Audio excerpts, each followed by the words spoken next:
Morning about the most powerful event that has ever happened in the world. It was so powerful that no one saw it, no one heard it, and actually nobody really realized that it happened. It happened very, very quietly. It was the most powerful thing that has ever happened in our world, but nobody knew. It happened in the dark. It happened in the quiet. It happened quite secretly. But it happened, and it changed the whole world and our lives forever. And we've heard of it in the story that the guys acted out for us. But I need to take you back a little bit before that. The story so far of Easter is that God's Son had died. Jesus had died on Good Friday. He had died to take all that is wrong in our world on his shoulders. And it looked as if on Good Friday that all the bad and all that is hard in our world had destroyed him. It looked like it had led him to the grave. And then on Easter Sunday morning, wondering if anything at all had happened, these two women came in the quiet and the secret of the darkness, before the day even had dawned. And they came so secretly because they didn't want to get caught by anybody. They'd just seen Jesus, whom they loved, being killed, so they sneaked. Anybody sneak in the darkness at home? Sneak to the fridge? Anybody do any sneaking in the darkness? Confess it now. And as they went through, they didn't really know what to do. They were going to the tomb, and they could see it in the darkness. But as they came close to this great stone that was over the mouth of the tomb, it was like a little kind of cave thing, and they discovered that the stone had been rolled away. And so they went and had a look inside. And when they had a look, what was inside? Do you know what was inside when they had a look in the tomb? Nothing. That's the right answer. You all said nothing. And nothing is the right answer. Because Jesus was gone. They'd laid him in the tomb, and when they went to the tomb, and the stone had been put over, and then they went to see him, the stone had been taken away in the darkness. They expected to see a dead body, but there was nobody there. And then all of a sudden, as they were looking, something happened. They didn't know what to do, but suddenly in the darkness, they saw somebody. And they went, "Oh, who's this?" They thought it was the gardener. Don't know what a gardener was doing before dark. Maybe some of you go out gardening in your pajamas in the dark, but you don't really expect to see a gardener in the dark. And so they turned round, and they kind of said, "Well, who are you?" And the person in the darkness spoke. He just said one word. He said, "Mary." And all of a sudden, they knew that voice. It was the voice of Jesus. He was no longer in the tomb. He was risen from the dead. That's amazing. It's the most powerful thing that has ever happened in our world.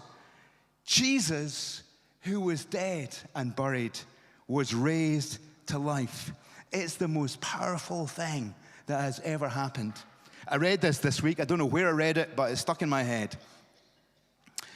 The center of power in this world is a force that breaks tombs open. The center of power in this world is not in Washington or Moscow or Edinburgh or in your house. The center of power in this world is a force, the force that has broken this tomb open. Because don't you know it? Death is the hardest obstacle. It's the hardest thing. Anybody here raised from the dead? Actually, if you were here last week, you'd all say yes. But anyway. But death is the hardest thing, the hardest obstacle. But Jesus has defeated it. And because he's defeated it, it means that everything he did on the cross, everything he did to win our salvation, forgive us our sins, and give us a life with God, has been achieved. It's all been done. Jesus was dead and is alive. And we can know that power, the very power that raised Jesus from the dead in our lives, when we welcome him into our lives and put our trust in him. And when he comes into our lives, he doesn't just kind of pop in for the afternoon and then go away. Jesus is always with us, and his power is always there to help us. And just as on that first Easter, he moved that great stone that was standing over the greatest obstacle, the most powerful force that we face, the power of death. And as he broke the power of death, so he is able to move stones, to move the obstacles that we find in our lives. Some things are impossible to us, aren't they? There's something, we can't move the guilt that we feel in our lives. We can't connect with God just by trying really hard. We can't know spiritual life just by trying to be spiritual. It takes a work of God to make us alive to him. But here's the wonderful news. God has already worked. He's already opened the grave. He's already opened the door. And we can walk in and live in the power of that life.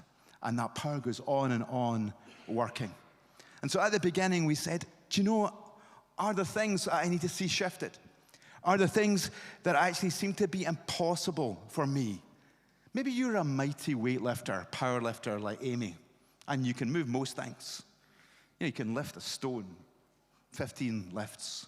Maybe you're powering through life, nothing will stop me. But there are always things that are beyond our human control and ability. There are things that are impossible. It's impossible for us to know God unless God opens the door and opens the way. And he can help us as we face the obstacles and challenges of life. And Brody's going to help us a bit with that now. As we think of maybe some of the obstacles, I'd love for you to think of something that you are facing, something that a friend is facing, something maybe that you're concerned about in the world, and you just say, God, I really want to see that shifted. And so we're going to think about that together now. Thanks, Brody. So Bob's going to help me with this as well. I don't know whether you have noticed, Lynn kind of touched on it when we were up at the flagpole, and it's been all through our service. But there's a great physicality about the Easter story. Jesus is raised not just as an idea. He's bodily raised. That is our hope, that we too will be raised as he is. And so we want to do a bodily response this morning, because God still moves stones. So this includes galleries and balconies. There's a bucket here of stones. There's a bucket at the back of stones. And Bob's got a bucket there as well. What might the stones represent, Bob? The stones might represent God moving something inside us. It could be sin, it could be shame, it could be circumstances. It's just, we have moved that stone and we're able to find a deeper relationship with God. So if you're thankful for something that God has done in your life, come and get a stone and just place it down here, just as an act of saying, God, I am thankful that you have moved that stone. But there might be stones that we are facing just now that we need moved. Circumstances in our lives, in our families, perhaps in our workplaces. Or as we look at the world, we say, God, would you move that stone? And then perhaps you can do both. Take a stone as well to represent that which you want to see moved. And just as you place it on the steps, Richard and team are going to come up and play some music while we do this. I'll just pray, God, would you move that stone by the power of your Spirit? So as the team leaders in worship just come and grab a stone and say, folk in the galleries and balconies, please don't feel left out, please get involved. And this, kids, if you want to do this, then come with your parents. And just let's pick these stones up to thank God for what he's already done and ask him to move just now.